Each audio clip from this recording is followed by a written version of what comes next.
नमस्कार विद्यार्थियों, स्वागत है आप सभी का एक बार फिर से आपके अपने YouTube channel we edu career पर। और जैसा कि आप सभी को पता ही है कि हम फ़िलहाल कक्षा 8 की जो बुक है हमारे अतीत बुक पर विचार कर रहे हैं, बात कर रहे हैं। और हमारे अतीत जो एक बुक है, हमारे अतीत बुक में फ़िलहाल हम 6ठा चैप्टर पढ़ रहे हैं। 5 चैप्टर हम ऑलरेडी क्लियर कर चुके हैं, जिसमें अभी हम बात कर रहे हैं बुनकर, लोहा बनाने वाले और फैक्ट्री मालिकों के विषय में। तो ये जो बुनकर, लोहा बनाने वाले और फैक्ट्री मालिक हैं, इनके विषय में पिछली क्लास में हमने देखा था कि किस तरह से ईस्ट इंडिया कंपनी जो कि भारत में आई और उसके बाद 1857 में जो क्रांति हुई, उस क्रांति का असर भारतीयों पर क्या पड़ा उसका, या अंग्रेज़ों ने हमारे लिए जो सुधार किए उन सुधारों का भारतीयों पर क्या असर पड़ा। जैसे कि यहाँ पर दिया गया था, हमने देखा था कि यूरोपीय बाज़ारों में भारतीय कपड़े जो हैं वो यूरोपीय कपड़ों की तुलना में काफ़ी सस्ते थे और अच्छी किस्म के थे। और इसी बात को लेकर के यूरोपीय बाज़ारों में अपनी दुकान चलाने वाले लोगों ने, अपना कपड़ा बेचने वाले लोगों ने, व्यापारियों ने अंग्रेज़ सरकार पर इस बात का दबाव बनाया कि भारतीय कपड़े की तुलना में वहाँ के कपड़े को अहमियत दी जाए।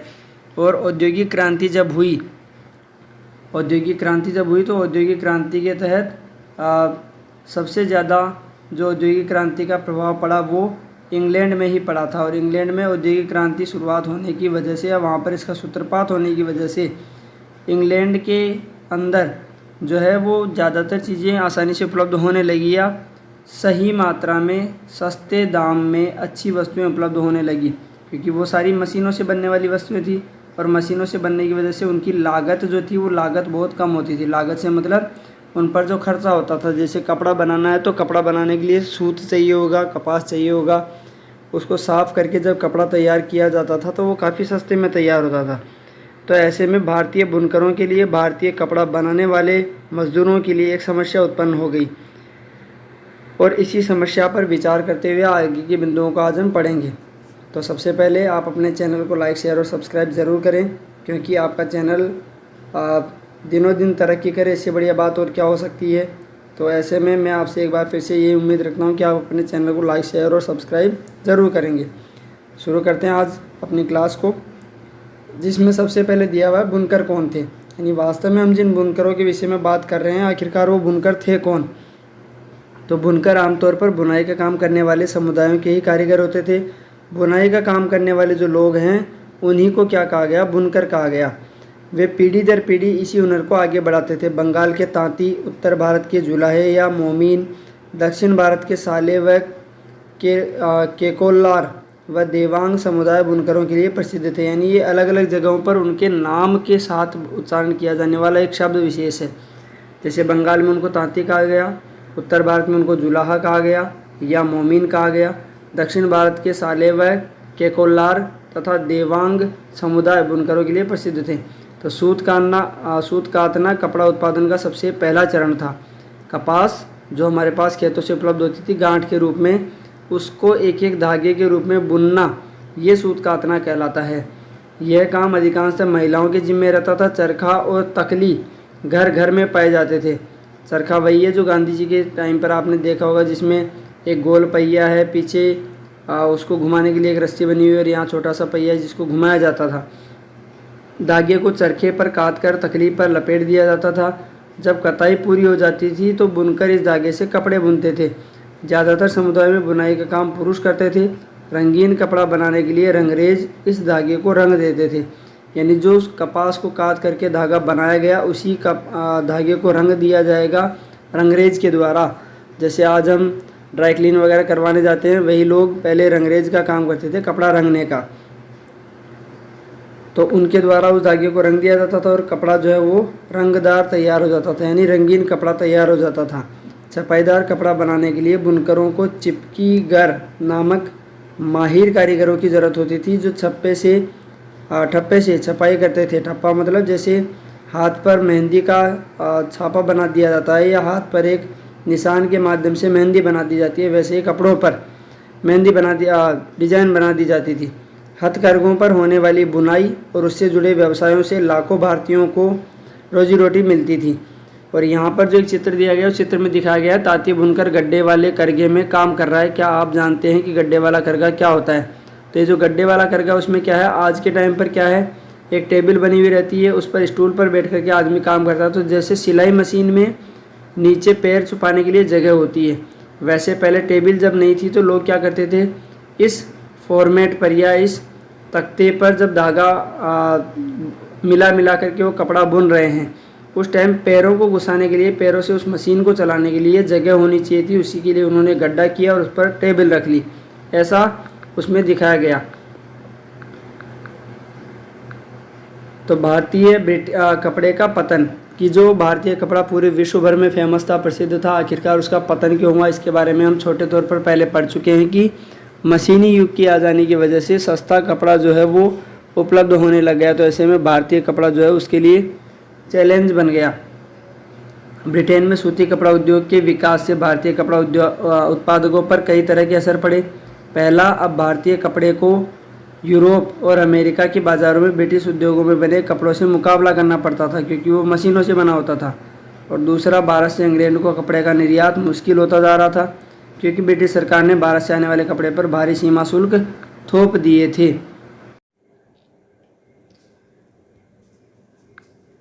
तो ऐसे में भारतीय कपड़े का पतन हुआ क्यों, इसका पहला कारण तो यहाँ पर बता दिया गया कि ब्रिटिश और अमेरिका में, यानी यूरोप और अमेरिका में मशीनों से तैयार होने वाला कपड़ा था, जिसके मुकाबले भारतीय कपड़ा काफ़ी महंगा और क्वालिटी में थोड़ा हल्का नज़र आने लगा। और दूसरा, इंग्लैंड ने वहाँ के व्यापारियों को, स्थानीय व्यापारियों को लाभ देने के लिए भारतीय कपड़ा जो है उस पर आयात शुल्क काफ़ी ज़्यादा लगा दिया, सीमा शुल्क काफ़ी ज़्यादा लगा दिया। तो ऐसे में भारत से जब कोई कपड़ा तैयार होकर के विदेश में जाएगा तो वहाँ उस पर सीमा शुल्क लगेगा, और ऐसे में वो चीज़ वहाँ महंगी हो जाएगी। बदले में इसके इंग्लैंड में तैयार होने वाली जो वस्तु है, वो इंग्लैंड में तैयार होने वाली वस्तु ज़्यादा सस्ती रहेगी, क्योंकि उसको बाहर से नहीं मंगवाया गया। तो ऐसे में इंग्लैंड में बने सूती कपड़े ने 19वीं सदी की शुरुआत तक भारतीय कपड़े को अफ्रीका, अमेरिका और यूरोप के परंपरागत बाज़ारों से बाहर कर दिया। इसकी वजह से हमारे यहाँ के हज़ारों बुनकर बेरोजगार हो गए। सबसे बुरी मार बंगाल के बुनकरों पर पड़ी। ब्रिटिश और यूरोपीय कंपनियों ने भारतीय माल खरीदने बंद कर दिए, और उनके एजेंटों ने तयशुदा आपूर्ति के लिए बुनकरों को पेशगी देना बंद कर दिया। परेशान बुनकरों ने मदद के लिए बार बार सरकार से गुहार लगाई कि हमारे द्वारा जो कपड़ा तैयार किया जा रहा है उसकी इस तरह से अवहेलना ना की जाए। अब इसके बदले सरकार ने क्या किया, उससे पहले हम देख लेते हैं कि ओरांग क्या दिया हुआ है। तो ओरांग के विषय में लिखा हुआ है, फारसी भाषा में गोदाम को ओरांग कहा जाता है। ये एक प्रश्न यहाँ से बनता है। वहाँ बिक्री से पहले चीज़ों को जमा करके रखा जाता है। वर्कशॉप के लिए यह शब्द इस्तेमाल होता है, जैसे आज के टाइम पर हम जिसको वर्कशॉप कह देते हैं, या फिर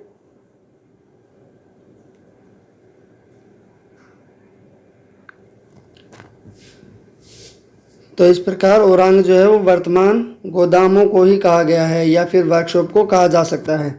तो धीरे धीरे यहाँ पर दिया हुआ है कि हम भूखों मर जाएंगे। ये भारतीय बुनकरों के द्वारा कहा गया है कि 1823 में भारत की कंपनी सरकार को 12,000 बुनकरों की तरफ से एक पत्र मिला, जिसमें ये कहा गया कि हमारे पुरखे और हम लोगों को कंपनी से पेशगी मिलती थी, जिससे हम कंपनी के लिए बढ़िया कपड़े बुनकर अपने अपने परिवारों का पेट पालते थे। हमारी बदनसीबी है कि अब ओरांग ख़त्म कर दिए गए हैं, जिसकी वजह से हम लोगों और हमारे परिवारों के पास आजीविका के साधन नहीं बचे हैं।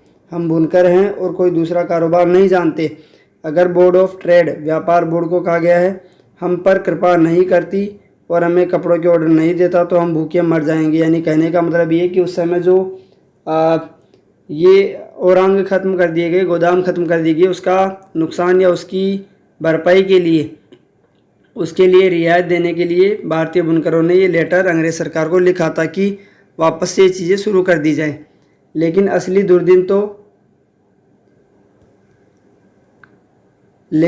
दुर्दिन तो अभी आने वाले थे। 1830 के दशक तक भारतीय बाजार ब्रिटेन में बने सूती कपड़े से पट गए। यानी जो भारतीय बाजार है वहाँ पर ब्रिटेन से तैयार किया हुआ कपड़ा आने लग गया। अभी तक तो ये था कि यूरोप और अमेरिका में वहाँ इंग्लैंड पर बना हुआ जो कपड़ा था वो कपड़ा बिक रहा था, लेकिन अब क्या होने लग गया कि भारतीय बाज़ार में भी वो कपड़ा आने लग गया। तो ऐसे में भारतीय बुनकरों को अपने ही भारत में नुकसान उठाना पड़ रहा था।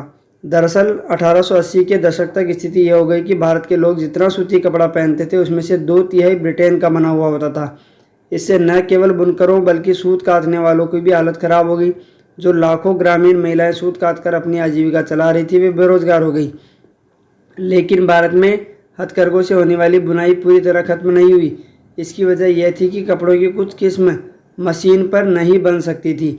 ये एक प्लस पॉइंट उस समय तक भारतीयों के लिए था। भला जटिल और मनभावन किनारियों वाली साड़ी और परंपरागत बुनाई वाले कपड़े मशीनों पर कैसे बन सकते थे। इन कपड़ों की न केवल रईसों के बीच बल्कि मध्यम वर्ग में भी काफ़ी मांग थी। यानी ये एक ऐसा खास किस्म का कपड़ा या खास किस्म की डिज़ाइन थी जो भारतीय रईसों में और मध्यम वर्ग में भी काफ़ी ज़्यादा प्रचलन में था। और न ही ब्रिटेन के कपड़ा मिलों में वह बेहद मोटा कपड़ा बनता था जिसे भारतीय गरीब पहनते थे।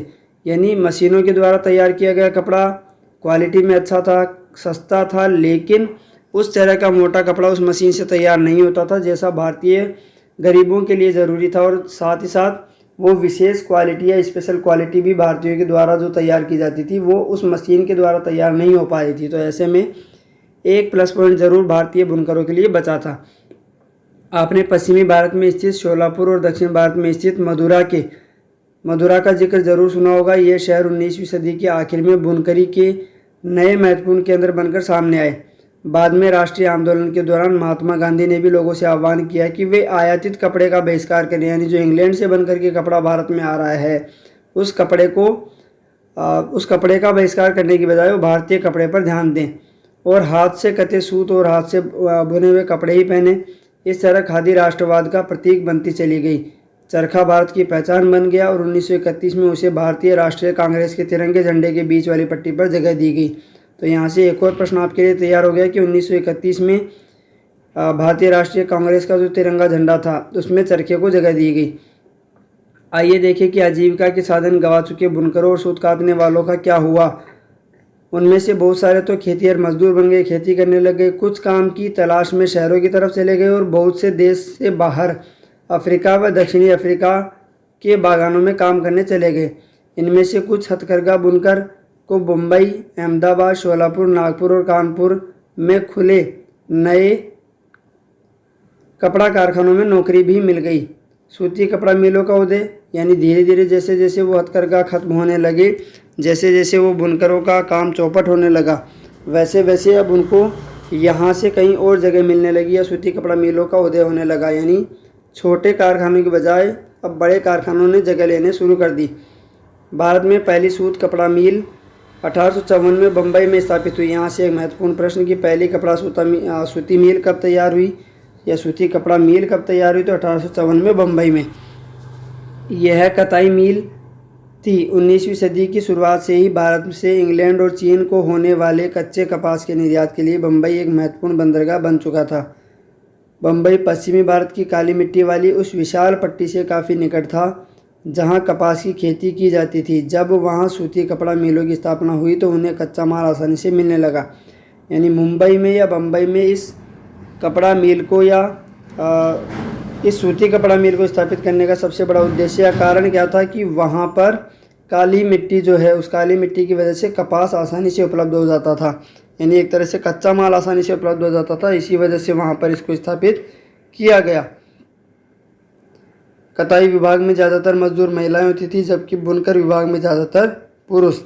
यानी सूत काटने का जो काम था उसमें ज़्यादातर महिलाएं थी जो पहले भी अपने घरों पर इस तरह का काम कर रही थी, और जो बुनकर हैं उनमें पुरुष ज़्यादा थे जो पहले चरखा पर सूत काटने के बाद का काम करते थे, कपड़ा बनाने का काम करते थे।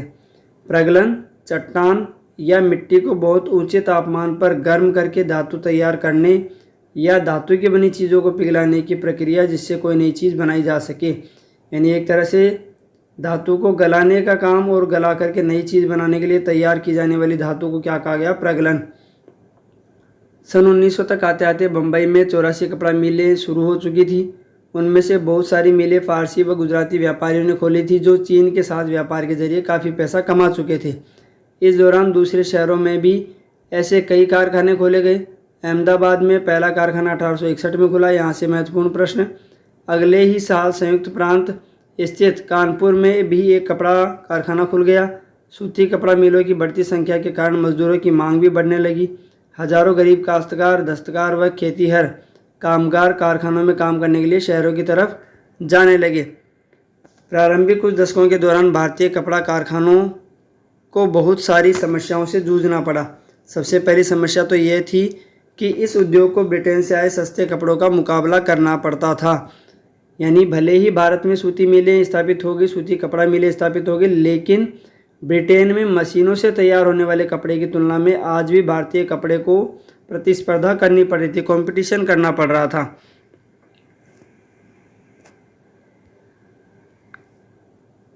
ज़्यादातर देशों में सरकारें आयातित वस्तुओं पर सीमा शुल्क लगाकर अपने देश में औद्योगिकरण को बढ़ावा देती थी। इससे प्रतिस्पर्धा खत्म हो जाती थी और संबंधित देश के नवजात उद्योगों को संरक्षण मिलता था। उदाहरण के तौर पर इंग्लैंड में जैसे कोई नया उद्योग लगा है तो वहाँ पर उस पर सीमा शुल्क नहीं लग रहा है, तो ऐसे में उसको मुनाफा ज़्यादा होगा। और भारतीय जो उद्योग है वहाँ पर सीमा शुल्क लगाया जा रहा है, तो ऐसे में यहाँ का उद्योग चौपट हो रहा है। परंतु औपनिवेशिक भारतीय सरकार ने स्थानीय उद्योगों को आमतौर पर इस तरह की सुरक्षा नहीं दी। लिहाजा भारत में औद्योगिक सूती वस्त्रोत्पादन की पहली बड़ी लहर प्रथम विश्व युद्ध के समय दिखाई दी, जो कि कब शुरू हुआ था? 1914 से 1918 तक जो प्रथम विश्व युद्ध चला, उस समय ये चीज़ें दिखाई दी।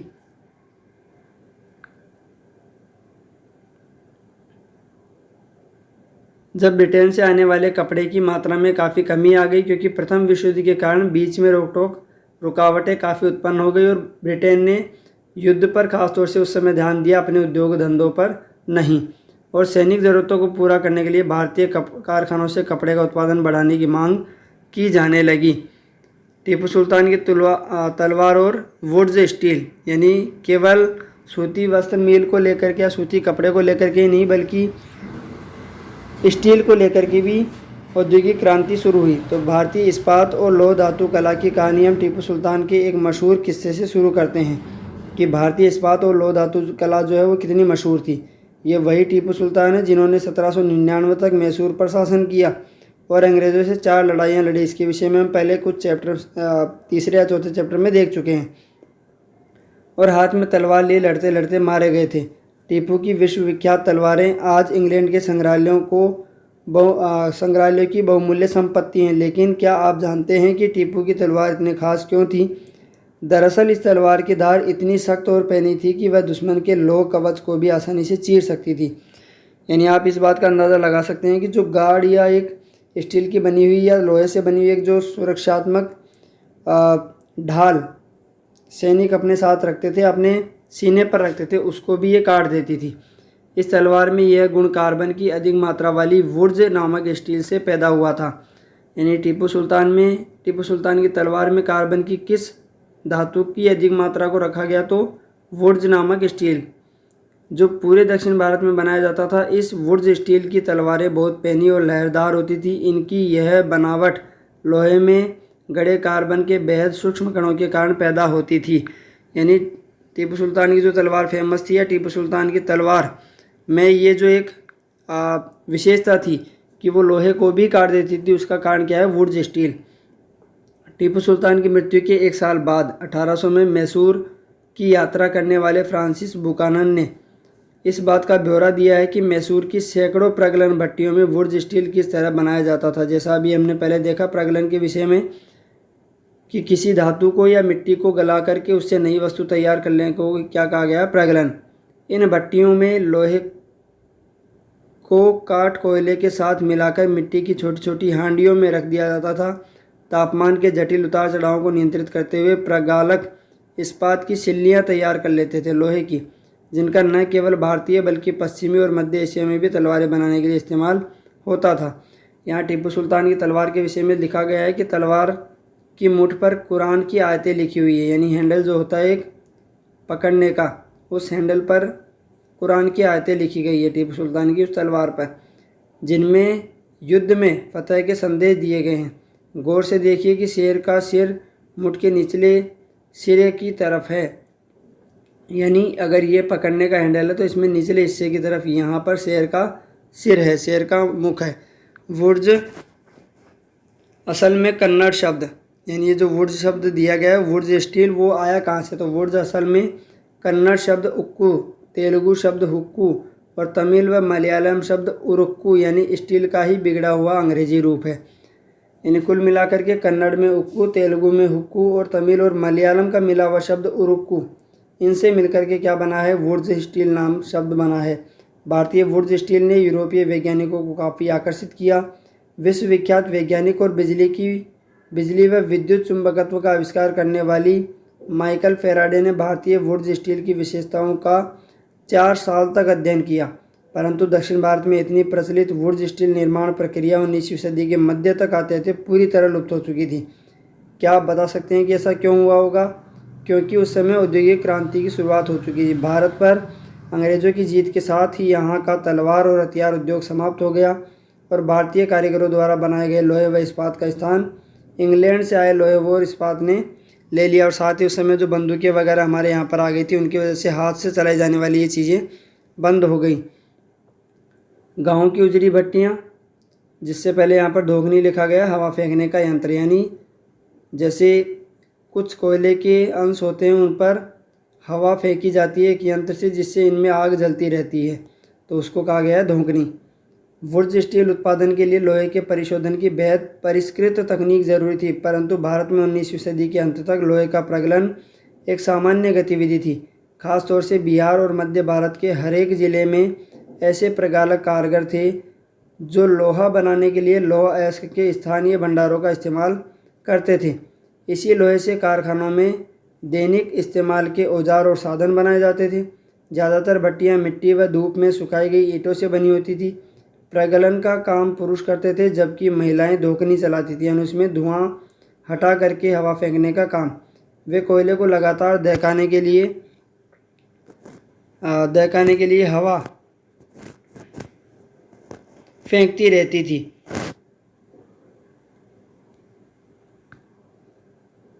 19वीं सदी के अंत तक आते आते लोहे के प्रगलन का हुनर खत्म होने लगा था।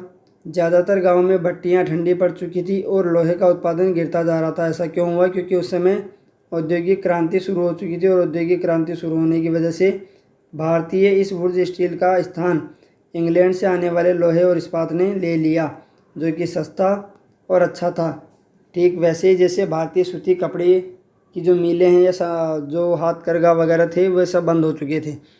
इसकी एक वजह तो नए वन कानून ही थे, जिनके बारे में आप अध्याय 4 में पढ़ चुके हैं कि वहाँ से हर किसी को चीज़ें इकट्ठा करने की अनुमति नहीं थी। तो ऐसे में कोयला या लकड़ियाँ जो है वो भारतीय लोग वहाँ से इकट्ठा नहीं कर पाएंगे, तो ऐसे में वो इस उद्योग को भी कैसे चलाएंगे।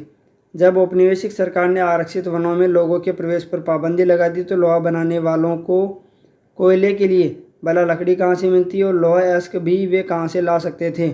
वन कानूनों को नज़रअंदाज करते हुए वे अक्सर चोरी छिपे जंगलों में जाकर लकड़ी इकट्ठी कर लाते थे, परंतु लंबे समय तक केवल इसी तरह अपना कारोबार जारी नहीं रख सकते थे। लिहाजा बहुत सारे कारीगरों ने यह पेशा छोड़ दिया और वे आजीविका के दूसरे साधन ढूंढने लगे।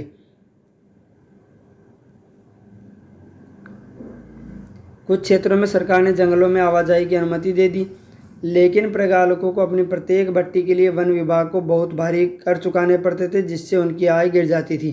तो ऐसे में वो अपने आप नुकसान में जाते हुए जब अपने आप को पाएंगे तो वो उस चीज़ को छोड़ देंगे। 19वीं सदी के आखिर तक ब्रिटेन से लोहे और इस्पात का आयात भी होने लगा। भारतीय लुहार भी घरेलू बर्तन और औजार आदि बनाने के लिए आयातित लोहे का इस्तेमाल करने लगे। इसकी वजह से स्थानीय प्रगालकों द्वारा बनाए जा रहे लोहे की मांग कम होने लगी। 20वीं सदी की शुरुआत तक लोहा और इस्पात बनाने वाले कारीगरों के सामने एक नई चुनौती आ खड़ी हुई। यानी कुल मिलाकर के भारतीय जो लुहार हैं वे आयातित लोहे का इस्तेमाल करने लगे थे, यानी जो इंग्लैंड से लोहा तैयार होकर के आता था, इस्पात तैयार होकर के आता था, वे उस चीज़ पर निर्भर हो गए। और इसी वजह से जो भारतीय लोहा या भारतीय इस्पात है उसकी पूछ कम हो गई, उसकी जो अप्रोच है वो कम हो गई। तो भारत में लोहा और इस्पात कारखानों का उदय अब धीरे धीरे कैसे हुआ? जैसे भारत में सूती कपड़ा मिलों का उदय हुआ, ठीक वैसे भारत में लोहा इस्पात कारखानों का भी उदय होने लगा। उसके विषय में भी पढ़ लेते हैं।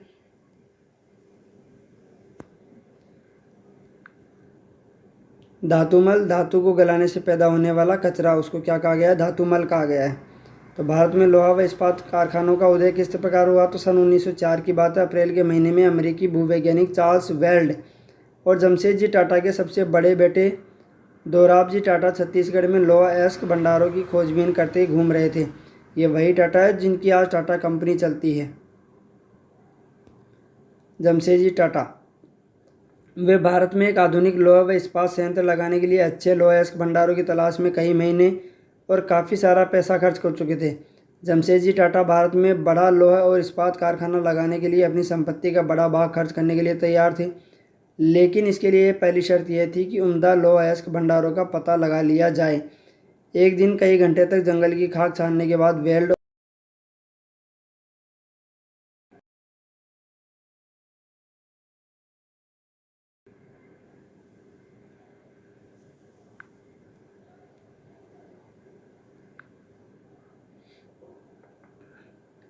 एक दिन कई घंटों तक जंगल की खाक छानने के बाद वेल्ड और दोरबजी एक छोटे से गांव में जा पहुंचे।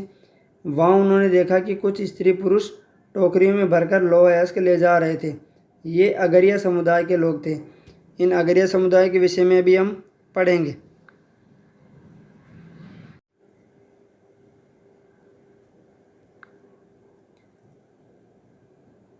तो एक दिन कई घंटों तक जंगल की खाक छानने के बाद वेल्ड और दोरबजी एक छोटे से गांव में जा पहुंचे। वहां उन्होंने देखा कि कुछ स्त्री पुरुष टोकरियों में भरकर लौह अयस्क ले जा रहे थे।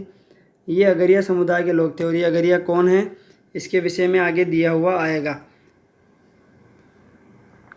वैसे हम पहले पढ़ चुके हैं। ये अगरिया समुदाय के लोग थे।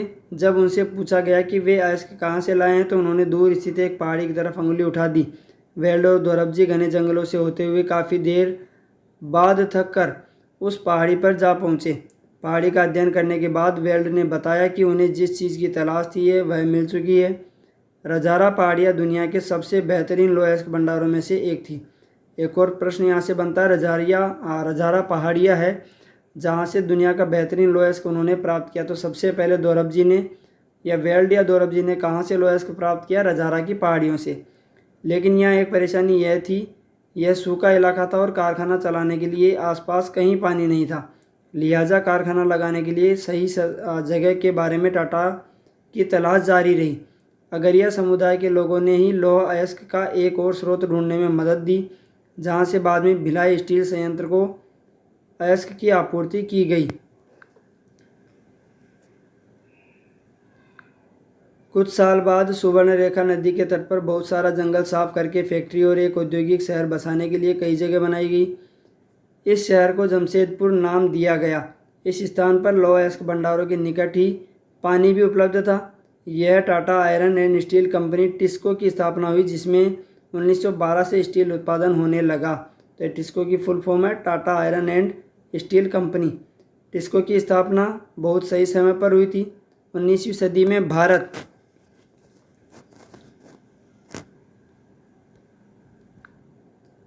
आमतौर पर ब्रिटेन में बने स्टील का आयात कर रहा था। भारत में रेलवे के विस्तार की वजह से ब्रिटेन में बनी पटरियों की यहाँ भारी मांग थी। काफ़ी समय तक भारतीय रेलवे से जुड़े अंग्रेज विशेषज्ञ मानने के लिए तैयार नहीं थे कि भारत में भी श्रेष्ठ इस्पात का निर्माण संभव है।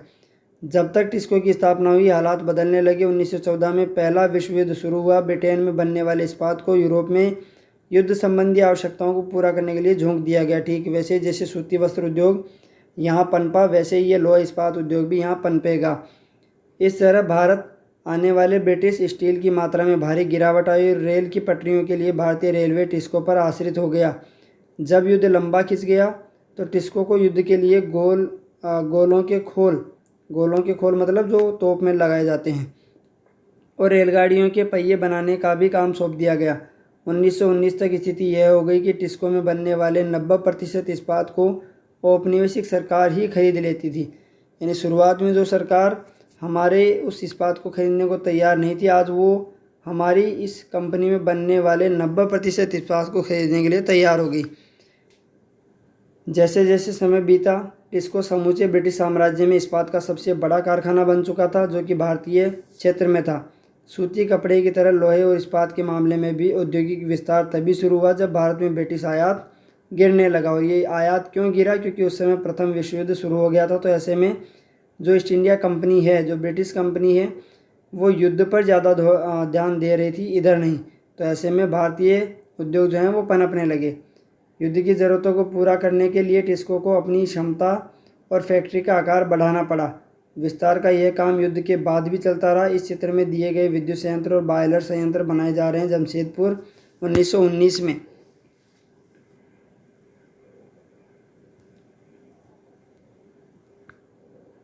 औद्योगिक वस्तुओं की मांग में इजाफा हुआ। ये बदलाव पहले विश्व युद्ध के दौरान और उसके बाद सामने आए। जैसे जैसे राष्ट्रीय आंदोलन विकसित हुआ, औद्योगिक वर्ग ताकतवर होता गया और सरकारी संरक्षण की मांग बुलंद होती गई। भारत पर अपना नियंत्रण बनाए रखने के लिए संघर्षरत ब्रिटिश सरकार को औपनिवेशिक शासन के आखिरी दशकों में इनमें से बहुत सारी मांगें माननी पड़ी। यानी शुरुआत में जिन चीज़ों के लिए ब्रिटिश ईस्ट इंडिया कंपनी तैयार नहीं थी, उसी ईस्ट इंडिया कंपनी ने अंत में भारतीयों की सभी बातों को या अधिकतर बातों को मानने के लिए हामी भर दी और अंत में ब्रिटिश ईस्ट इंडिया कंपनी जो है वो भारत में कई सारे उद्योग धंधों को स्थापित करने में अपना योगदान देती हुई नज़र आएगी। तो कुल मिलाकर के जो बुनकर, लोहा बनाने वाले और फैक्ट्री मालिक हैं, इनके विषय में हमने इस चैप्टर में पढ़ा, जिसमें हमने ये पाया कि शुरुआत में बुनकरों का पतन होने लगा, फिर इस्पात संयंत्र बनाने वालों का पतन होने लगा, धीरे धीरे यहाँ पर सूती वस्त्र मिलें स्थापित हो गई और अंत में इस्पात उद्योग भी हमारे यहाँ पर शामिल हुए या स्थापित हुए, जिनमें सबसे पहले टिस्को और टिस्को कंपनी का स्थापना करने वाले कौन? जमशेदजी टाटा, जिनके नाम से जमशेदपुर एक जगह भी बसाई गई और ये जमशेदपुर वही है जहाँ पर सबसे पहले इस्पात उद्योग स्थापित किया गया। तो ये था हमारा चैप्टर 6, जिसको हमने पार्ट 2 बना करके कंप्लीट कर लिया है। उम्मीद है आपको ये चैप्टर भी पसंद आया होगा, समझ भी आया होगा। इसमें से बहुत सारे प्रश्नों पर मैंने आपको इंडिकेट भी किया। इसी प्रकार हम अपने आगे की वीडियो और आगे के चैप्टर भी पढ़ते रहेंगे, आगे भी वीडियो में बनाता रहूँगा, लेकिन आपका सहयोग मुझे बहुत आपके सहयोग की मुझे बहुत ज़्यादा ज़रूरत है। जब तक आप अपने चैनल को सब्सक्राइब करके मुझे मोटिवेट नहीं करेंगे, मेरे लिए एक लालच नहीं देंगे मुझे, तब तक मैं इस और अच्छे तरीके से इसको करने में शायद सफल ना हो पाऊँ। तो उम्मीद यही अंत में एक बार फिर से कि आप अपने चैनल को सब्सक्राइब करेंगे, आप शेयर करेंगे, लोगों को इससे जुड़ने के लिए तैयार करेंगे। धन्यवाद।